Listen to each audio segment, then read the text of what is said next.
क्या? ऐसे कैसे जाने दिया तुमने नरपति को?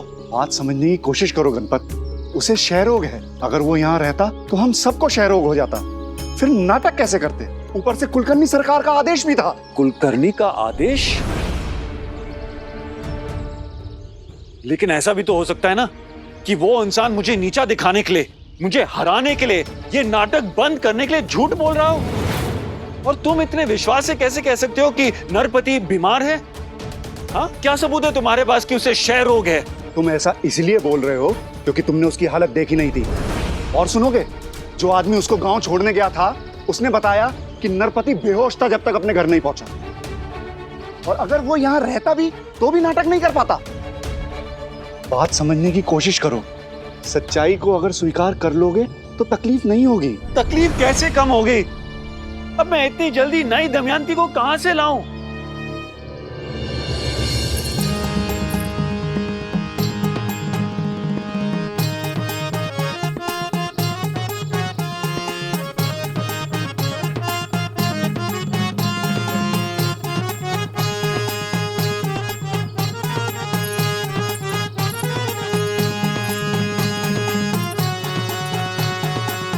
राजन, आपने चिल मंगाया था?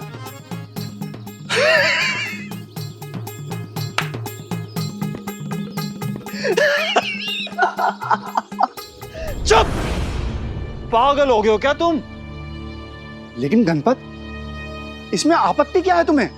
और वैसे भी अभिनय ठीक ठाक कर ही लेता है। थोड़ा अभ्यास करेगा तो नरपति की जगह ले सकता है। बलालपन, तुम बस ये देख रहे हो कि ये नरपति की जगह ले सकता है, पर अगर मेरी नजरों से देखोगे ना तो तुम्हें समझ में आएगा कि हमारे नाटक में गीतों का भी उतना ही महत्व है जितना अभिनय का। इसीलिए जो कोई भी दमयंती की भूमिका निभाएगा उसे एक बेहतरीन गायक होना चाहिए। क्या तुम गा सकते हो? हाँ हाँ, क्यों नहीं। कुछ सुनाओ।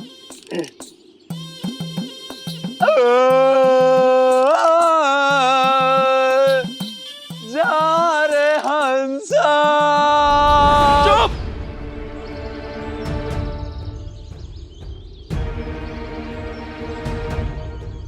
बड़ा आया दमयंती बनने। जा यहां से।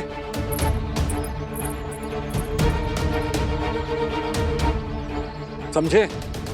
अब अगर ये मंच पर होता तो गणपत राव की इज्जत तो गई ना?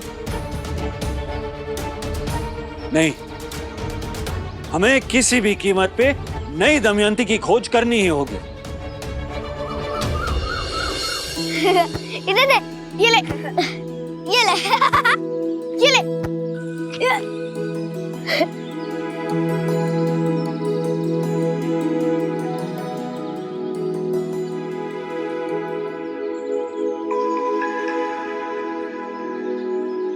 परी, उद्दा, ये देखो, ये क्या है? क्या है? किधर है? इधर तो आओ।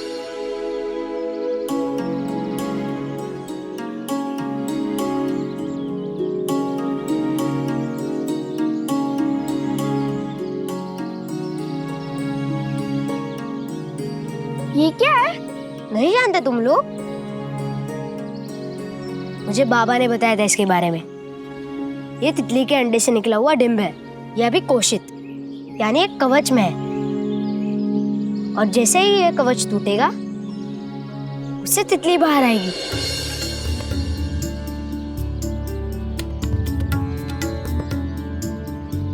मतलब इसके अंदर से भी तितली बाहर आएगी? हाँ, देखो कवच कैसे कांप रहा है। शायद वो बाहर आने की ही कोशिश कर रही है।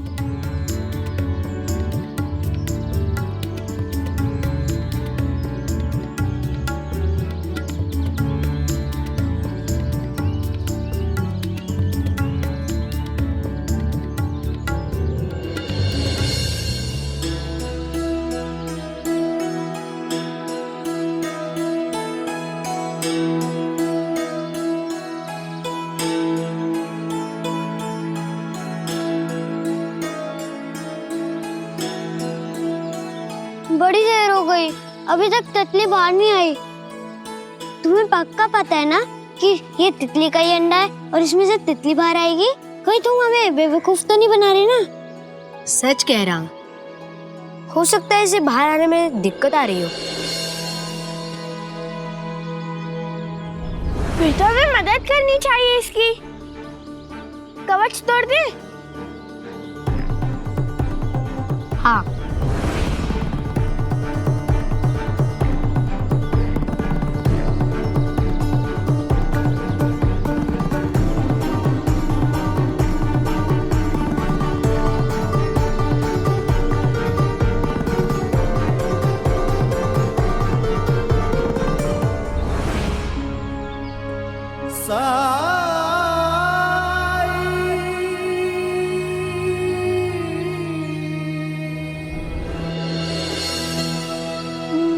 ये क्या कर रहे हो तुम लोग? मदद कर रही हूँ साई। आप ही कहते हैं ना कि हमें सबकी मदद करनी चाहिए, इसीलिए हम इस डिम को उसके खोल से बाहर आने में मदद करने जा रहे थे। कवच तोड़ देते तो तितली बाहर आ जाती। ऐसा करके तुम लोग उसकी मदद नहीं कर रहे थे, बल्कि उसकी जान को जोखिम में डाल रहे थे। वो कैसे साई? डिम्ब जिस खोल में रहता है वो खोल बहुत मजबूत होता है। उस खोल को तोड़ने में डिम्ब को बहुत कठिनाइयों का सामना करना पड़ता है, बहुत मुश्किलों का सामना करना पड़ता है, क्योंकि डिम्ब का बाहरी हिस्सा बहुत कठोर होता है और अंदर का हिस्सा गीला। पर इस गीले, इस तरल हिस्से से ही डिम्ब को पोषण मिलता है। डिम्ब इस गीले पदार्थ को अपने पंखों में शोषित कर लेता है, अपने पंखों में सोख लेता है, और इसी से डिम्ब के पंखों को मजबूती मिलती है, कठोर हो जाते हैं पंख। और इन्हीं कठोर पंखों की सहायता से एक निश्चित समय के बाद डिम्ब इस खोल को तोड़कर बाहर निकलता है, एक तितली के रूप में। देखो,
देखा तुमने?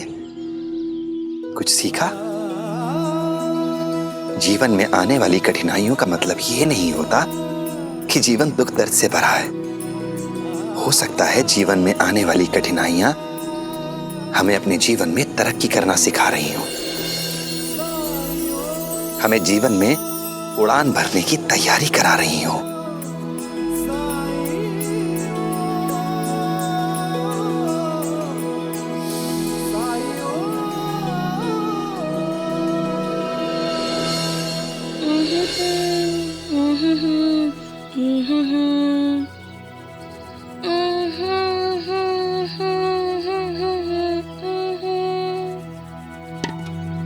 हे भगवान, कब से 4 बर्तन लेके बैठी है, ऐसे ही धोती रहेगी ना तो शाम हो जाएगी।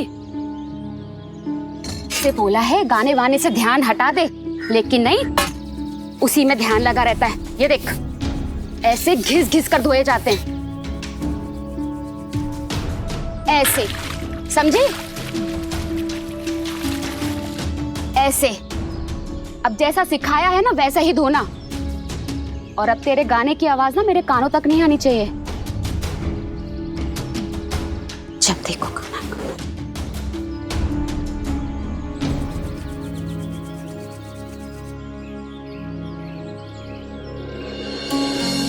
ओफो, तू यहाँ पर है? अच्छा ये सब छोड़ और चल मेरे साथ, साई से मिलकर आते हैं। जिप्री मैं नहीं आ सकती, मुझे काम है। अरे बर्तन तो धुल ही गए हैं और बाकी जो काम है वो आकर कर लेना। अब तू चल मेरे साथ। वो कहीं नहीं जाएगी। क्यों काकी? देख झिपरी, तू घर से बाहर निकलती क्योंकि उपले बेचकर तू अपनी आई की मदद करती है, लेकिन ये तेरे साथ जाती मटर गश्ती करने। इसलिए मैंने फैसला किया है कि अब घर पे रहेगी और घर के काम सीखेगी। अरे चंपा की माँ, तुम फिर शुरू हो गई। अरे अपनी बेटी के साथ इतनी सख्ती क्यों करती हो? आप दोनों को तो मैं दुश्मन लगती हूँ ना? माँ हूँ मैं इसकी। अगर ये ऐसे ही बाहर घूमती फिरती रहेगी तो कल को कोई भी ऊंच नीच हो सकती है।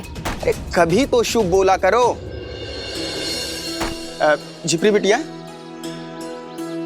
तुम चंपा को लेकर के जाओ। ठीक है काका। चल चंपा।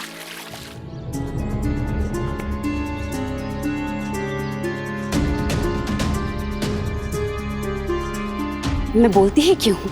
मेरी सुनता ही कौन है?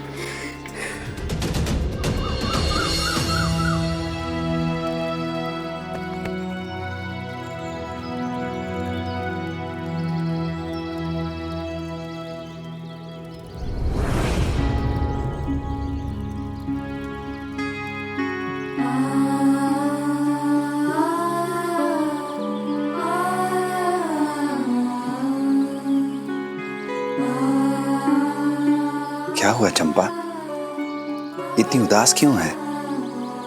और क्या करूँ साई, आए दिन रात पीछे पड़ी रहती है, हर बात पर डांटती है। आपके सामने भी डांटा था, अभी भी बिना बात के बरस रही थी मुझ पर। साई, अब तुम ही इसे समझाओ। मैं तो इसे समझा समझा कर थक गई। अरे चंपा, आई होती ही ऐसी है। अब मेरी आई को ही ले लो। जब तक वो मुझ पर चिल्ला नहीं लेती उसका दिन पूरा नहीं होगा। एक बार तो मेरे सवालों से तंग आकर उसने मेरे मुंह पर पट्टी बांध दी थी, फिर खुद आकर खोल दी। कहने लगी कि तू चुप रहती तो मुझे अच्छा नहीं लगता। असल में वो हमसे इतना प्यार करती है कि वो चाहती है कि मेरी संतान दुनिया में सबसे अच्छी संतान हो, इसलिए वो हमेशा बोलती रहती है। उसके बोलने में भी हमारी भलाई छिपी रहती है।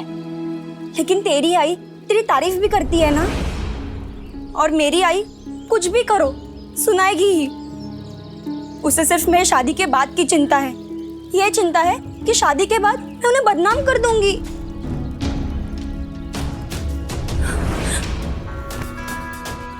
साई, ये मत करो, वो मत करो, ऐसे मत बैठो, वैसे बैठो, इतने जोर से मत हंसो।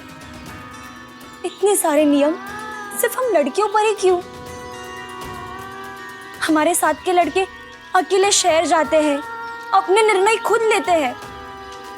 तात्या, भीमा, अली सब है तो हमारी उम्र के, पर हम कुछ नहीं कर सकते।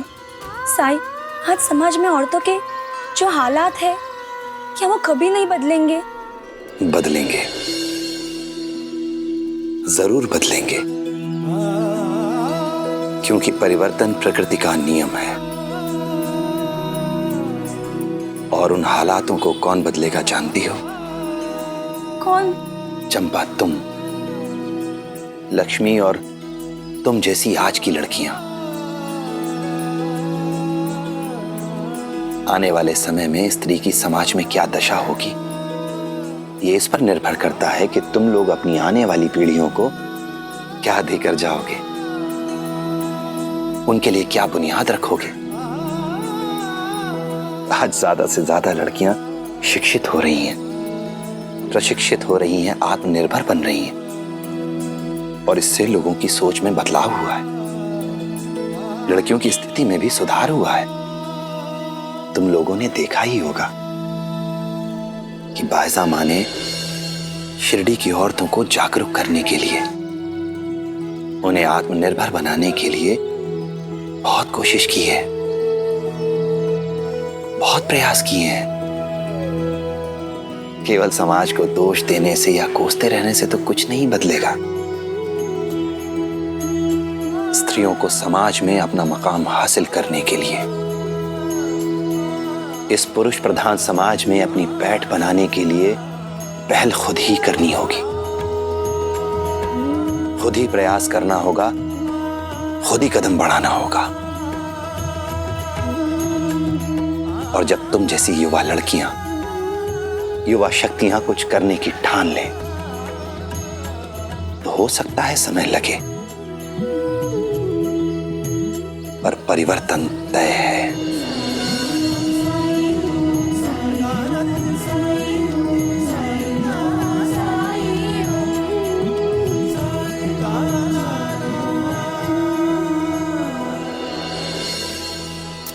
तो बताओ किसकी आवाज अच्छी लगी?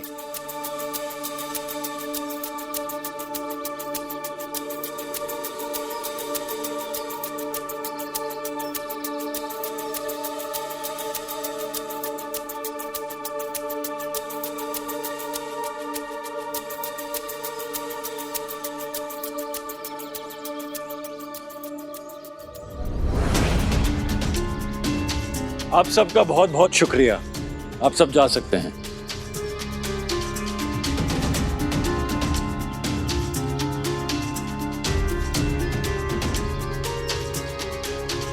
तुम एक आदमी नहीं ढूंढ सके जो दमयंती बन सके। गणपत राव, सिर्फ आदमी ढूंढना हो तो लोगों की कतार लगा दूं, लेकिन किसी भी आदमी के लिए औरत की आवाज में गाना कोई दाल भात तक और नहीं। भूल गए? सैकड़ों लोगों का स्वर परीक्षण किया था, तब जाकर दमयंती की भूमिका के लिए हमें नरपति मिला था। और उसके बाद भी उसको महीनों हमने रियाज करवाया, तब वो इस लायक बना। आज हमारे पास ये सब तामझाम करने का समय नहीं है।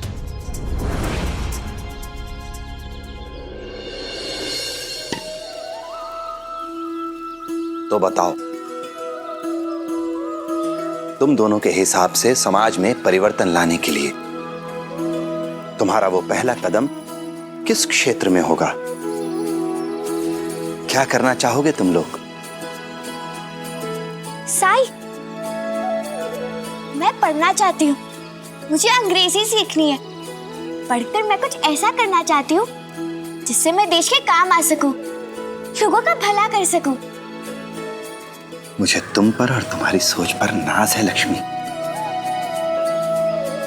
और तुम चंपा, तुम क्या करोगी? साई, शायद मैं दूसरों के काम नहीं आ सकती, क्योंकि मुझे पता ही नहीं कि मुझे क्या करना है। आई कहती है कि घर के काम करो, ऐसे में मेरे पास बचता ही क्या है? फिर भी कुछ तो ऐसा होगा जो तुम्हें अच्छा लगता हो, जिसे करके तुम्हें खुशी मिलती हो। हाँ, मुझे गाने में आनंद आता है। एक वही है जो मुझे पसंद है, पता नहीं क्यों। दुख हो, सुख हो, थकान हो या कहीं मन नहीं लग रहा, गाने के बाद मुझे अच्छा महसूस होता है। यही है जो मैं कर सकती हूँ। लेकिन इससे मैं समाज में परिवर्तन कैसे लाऊंगी? और संगीत से किसी की क्या मदद हो सकती है? शायद तुम नहीं जानती कि गाने में, संगीत में अद्भुत शक्तियां होती हैं, और तुम्हारे गाने से कब किसी की मदद हो जाए ये सोच भी नहीं सकती तुम। तुम्हें गाना अच्छा लगता है ना, तो चलो कुछ गाओ।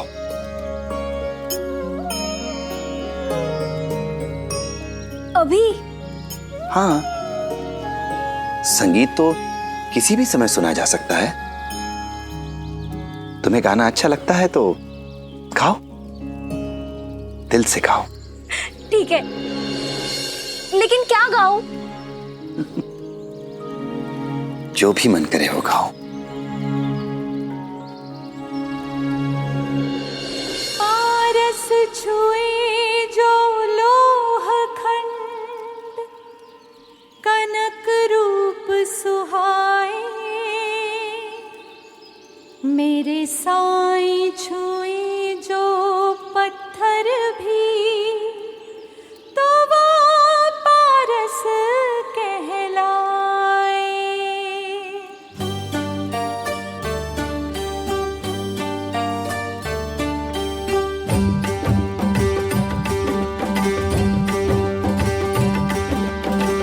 जन्म जन्म से भटक रही हूँ, राह दिखा दे साईं। जन्म जन्म से भटक रही हूँ, राह दिखा दे साईं। खंडहर भी तेरी चरण धूल ये आवाज बनते हैं द्वार कमाई। मेरे साईं, मेरे साईं, मेरे साईं, मेरे साईं, मेरे साईं, मेरे आओ मेरे साथ।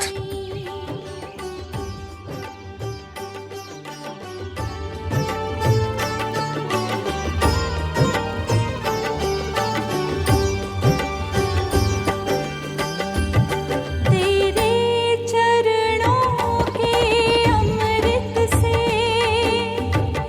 कर्म ये कारे धो लूं मैं। बैरागन बन एक धुन छेड़ूं, ले एक तारा डोलूं मैं। मेरे गीतों में अब साईं तेरा संदेशा बोलूं मैं। साईं अंतर मन की पुकार तूने ही आज सुनाई।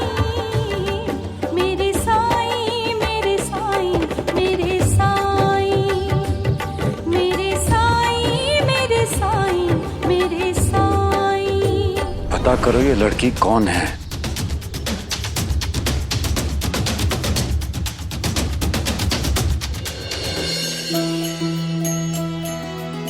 भिक्षाम देहि।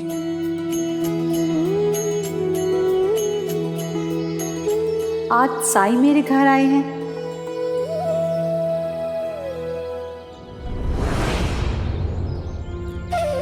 लेकिन अगर मैंने साईं को भिक्षा दी और सरकार को पता चल गया तो वो मुझे काम से निकाल देंगे।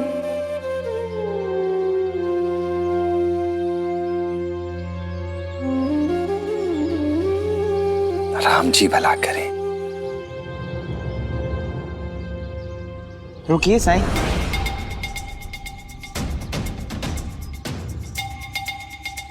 कुलकर्णी सरकार का डर आपको है आई। मैं उनके यहाँ काम नहीं करता हूँ। साईं हमारे घर से खाली हाथ नहीं जा सकते हैं।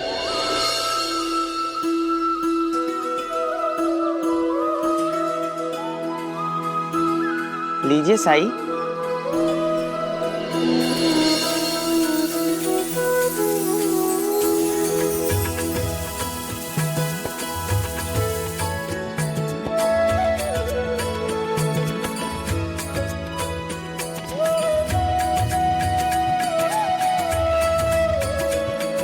राम जी भला करे।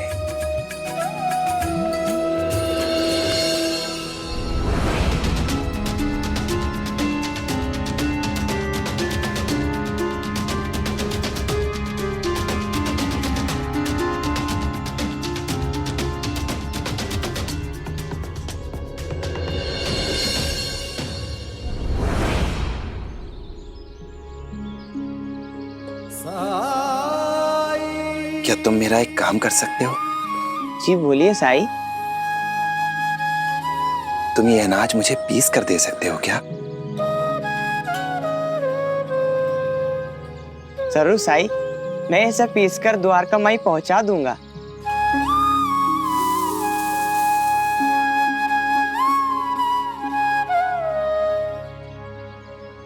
लेकिन याद रहे, ये अनाज तुम्हें खुद ही पीसना है। इसे पीसने में किसी की मदद नहीं लेनी है तुम्हें। और जब तक ये अनाज पिस नहीं जाता, तुम घर से बाहर कहीं नहीं जाओगे, चाहे कुछ भी हो जाए। जी साईं।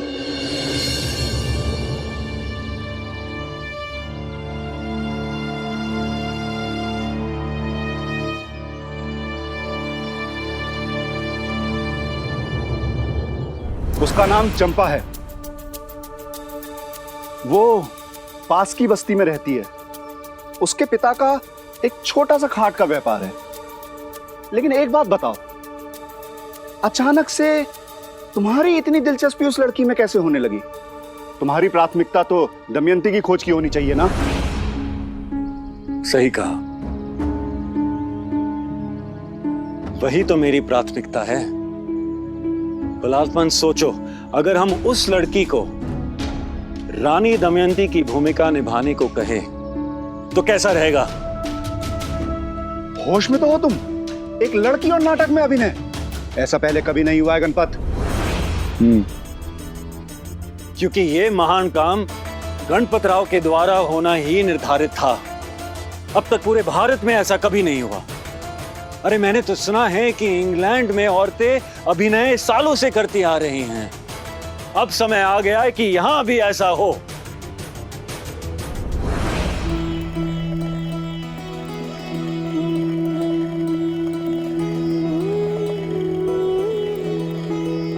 अगर सरकार को पता चला तो?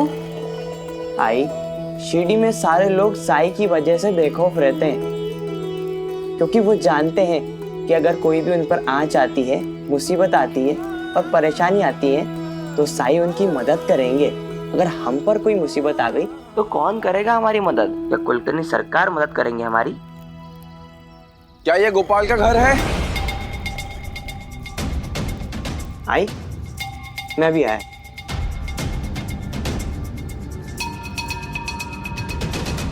जी कहिए। क्या तुम्हारा नाम ही गोपाल है? हाँ। हमारे शिविर के तंबू को ठीक कराने के लिए एक मजदूर की जरूरत है। किसी ने मुझे तुम्हारा नाम बताया। क्या तुम हमारा काम करोगे? हाँ जरूर, आप चलिए, मैं अभी अनाज पीस कर आता हूँ। नहीं, हमें जल्दी है, इसलिए तो तुम्हारे पास आया हूँ। अगर तुम्हारे पास समय है तो ठीक है, वरना मैं किसी और से बात कर लेता हूँ। इसे पीसने में किसी की मदद नहीं लेनी है तुम्हें। और जब तक ये अनाज पिस नहीं जाता, तुम घर से बाहर कहीं नहीं जाओगे। मतलब देर की तो काम हाथ से गया। इनका काम जल्दी से खत्म करके लौटाता हूँ, उसके बाद साई का काम करूँगा। वैसे भी साई कहते हैं कि काम पहले। चलिए।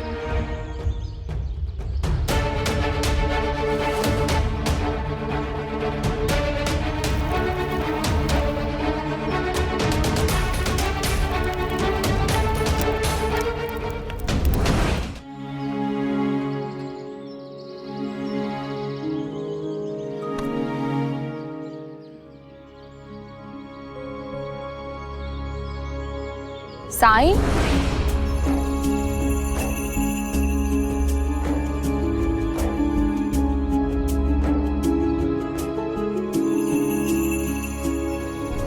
उसने तो अपने सपने में भी नहीं सोचा होगा कि गणपत राव उसे अपने नाटक में मुख्य भूमिका निभाने देगा।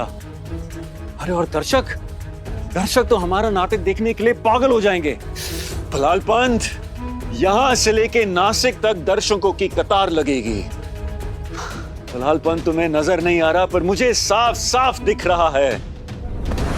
तुम सिर्फ एक पक्ष देख रहे हो गणपत, और दूसरा पक्ष ये है कि आज भी हमारा समाज अपने घर की बहन बेटियों को नाटक करने की अनुमति नहीं देगा। और दुनिया की छोड़ो, क्या तुम अपनी बहन बेटी या पत्नी को नाटक करने की अनुमति दोगे? बेशक दूंगा। अगर उनमें प्रतिभा होगी तो मुझे तो खुशी होगी कि वो अपनी प्रतिभा, अपनी कला दुनिया के सामने प्रस्तुत करें। अरे भलाल पंत, अगर मैं कला का और कलाकारों का सम्मान ना करूं तो दूसरों से मैं अपेक्षा कैसे रख सकता हूं? और सच तो यह है कि चंपा एक बेहतरीन गायिका है।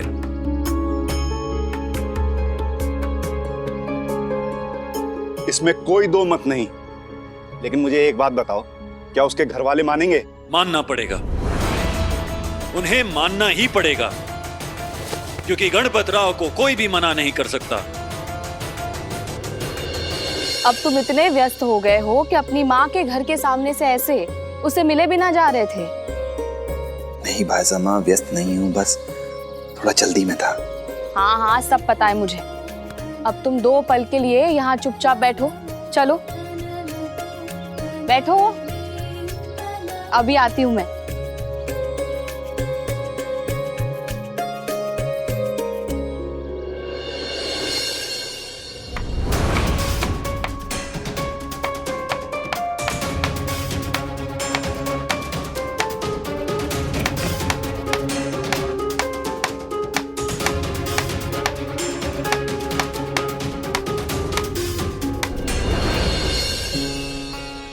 ये लो।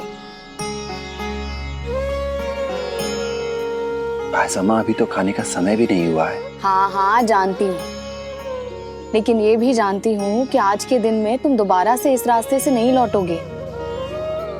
और मैं भी कहाँ द्वारका माँ आ पाती हूँ तुम्हारे लिए खाना लेकर। चलो लो।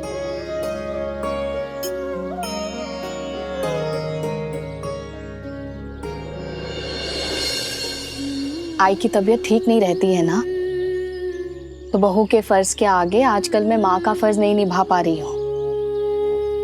वैसे मेरे दोनों बेटे बहुत समझदार हैं, माँ की मजबूरी को समझते हैं, है ना? मैं समझता हूँ भाईजामा, और तात्या भी मुझे सब कुछ बताता रहता है। तात्या? वो खुद कहाँ घर में रहता है कि वो तुम्हें सब कुछ बताएगा? आजी की बीमारी के बारे में तात्या आपसे ज्यादा समझ रखता है। अप्पा जी के खेतों के बारे में, मंडी के बारे में सब कुछ बताता है मुझे। यहाँ तक कि उसने ये भी बताया था कि उस दिन काम करते करते कैसे आपके कंगन टूट गए। अच्छा, मेरा तात्या सब कुछ इतनी बारीकी से देखता है।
रुकिए, ये क्या कर रहे हैं आप? गोपी जाओ, किसी वैद्य को लेकर आओ। किसी को लेकर आने की जरूरत नहीं है, साईं है ना। आप सब घबराइए मत। अरे आप बात समझने की कोशिश कीजिए। ये कोई कपड़े सिलने जैसा आसान काम नहीं है, किसी की जिंदगी और मौत का सवाल है, और इसमें ये फकीर काम नहीं आएंगे। तुम खड़े क्यों? जाओ जाके वैद्य को बुला के लाओ। मुझे पता है ये कोई कपड़े सिलने जैसी आसान बात नहीं है, लेकिन शायद अब तक आप साईं को पहचान ही नहीं पाए हैं।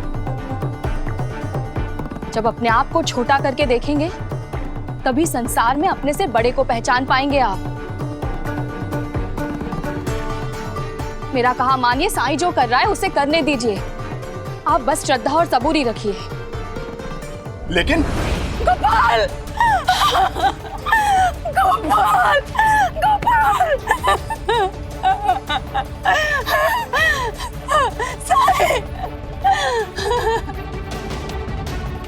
साईं! मेरे बच्चे की मदद कीजिए साईं, मेरे बच्चे को बचा लीजिए साईं। मुझे विश्वास है सिर्फ आप ही मेरे बच्चे को बचा सकते हैं साईं। सुना आपने? गोपाल की माँ भी यही चाहती है कि उसके बेटे का इलाज साईं करे। नर्मदा, संभालो अपने आप को, कुछ नहीं होगा गोपाल को। हाँ, आ जाओ।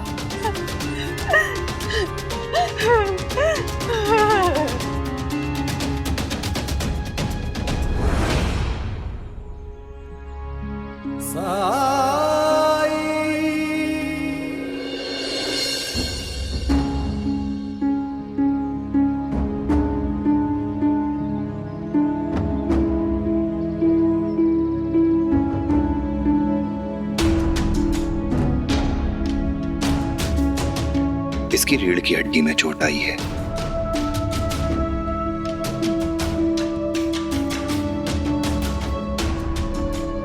जो कि थोड़ी गहरी है, और यहां चोट लगने से इंसान जिंदगी भर के लिए अपाहिज भी हो सकता है।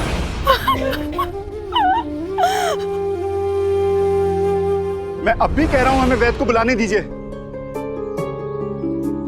मैंने सुना है इस क्षेत्र में सबसे अच्छे वैद्य कुलकर्णी सरकार हैं। वैसे भी ये दुर्घटना हमारे तंबू में हुई है।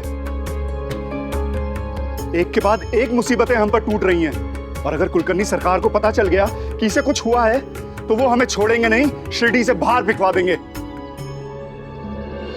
सबूरी, सबूरी रखिए।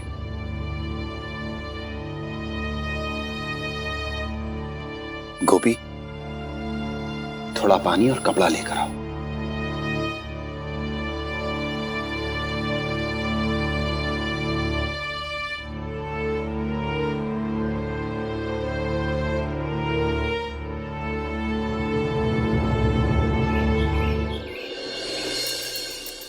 सुनो, अरे आप नाटक वाले राव साहब है ना? कुछ काम था तुमसे। अरे रे रे रे, रुकिए रुकिए, ये आप क्या कर रहे हैं? क्या किया मैंने? साहब, आप हमें बुला लिए होते, आपको यहाँ पर नहीं आना चाहिए साहब। हम नीच जात के साहब। ये ऊंच नीच छुआछूत की बातों में मैं अपना वक्त बर्बाद नहीं करता। तो आओ अंदर। हाँ? आइए। हाँ।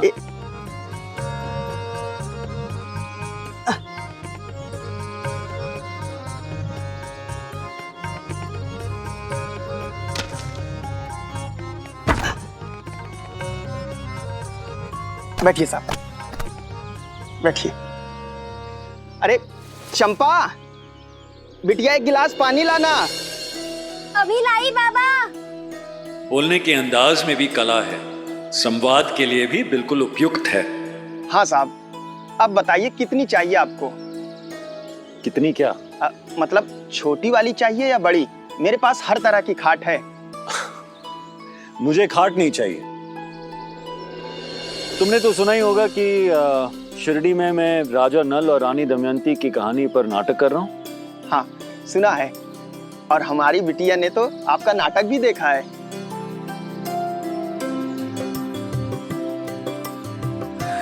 पानी दो साहब। ये लीजिए भाऊ।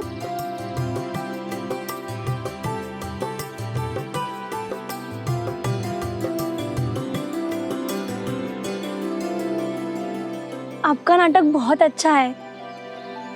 अच्छा, एक राज की बात बताएं कि जब से आपका नाटक देख के आई है ना, तब से उसी नाटक का गीत गुनगुनाती रहती है।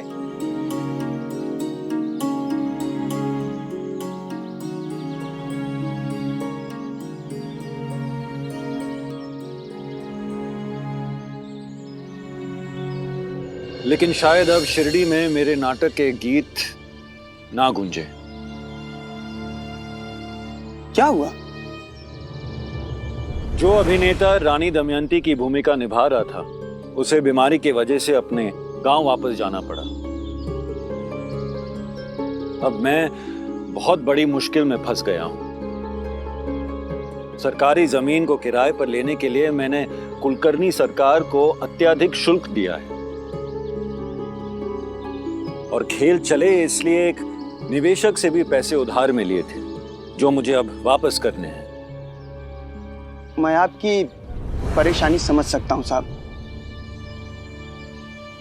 अब लेकिन ये सारी बातें आप मुझसे क्यों कह रहे हैं? मैं तो खुद गरीब आदमी हूं, और साहब इसमें मैं आपकी कोई मदद नहीं कर सकता।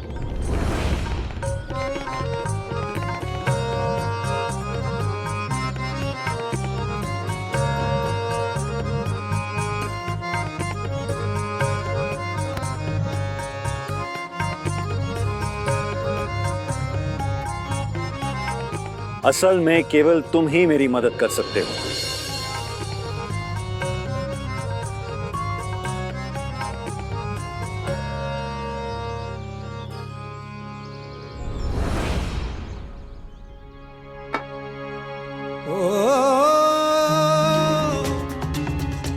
साईं, क्या आपको विश्वास है कि आप... अब बोलने पर भी पाबंदी है? अगर गोपाल को कुछ हो गया तो फिर ये तो तय है कि कुलकर्णी सरकार हमें शिरडी से बाहर फेंक देंगे।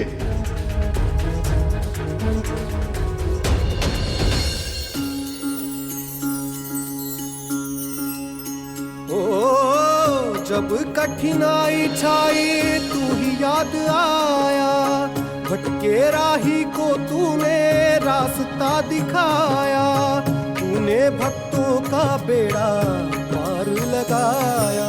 तेरी महिमा मेरे साईं कौन जान पाया। ओम साई ओम साई ओम साई ओम साई ओम साई ओम साई ओम साई ओम साई ओम साई ओम साई ओम साई ओम साई ओम साई।